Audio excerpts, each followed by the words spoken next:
سوات کے علاقے شانگلہ میں سیلابی ریلے سے گاؤں شاہدرہ مکمل تباہ ہو گیا۔ جیو نیوز کے مطابق سیلاب کے راستے میں آنے والے گاؤں شاہدرہ میں مکانات، مارکیٹ اور لڑکیوں کا واحد پرائمری اسکول بھی سیلاب کی نظر ہو گیا، جبکہ رابطہ سڑک تباہ ہونے سے امدادی سامان بھی نہیں پہنچ سکا۔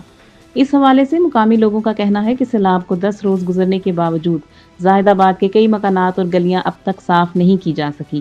حکومتی ادارے اور مقامی رضاکار صفائی میں مصروف ہیں۔ دوسری جانب ضلع غزر میں سیلاب کے باعث چٹور کھنڈ اور گاؤں دائن کو ملانے والا پل گرنے سے مقامی آبادی کا گھاکوچ اور گلگت سے رابطہ 2 ہفتے سے منقطع ہے، جس سے شہریوں کو شدید مشکلات کا سامنا ہے۔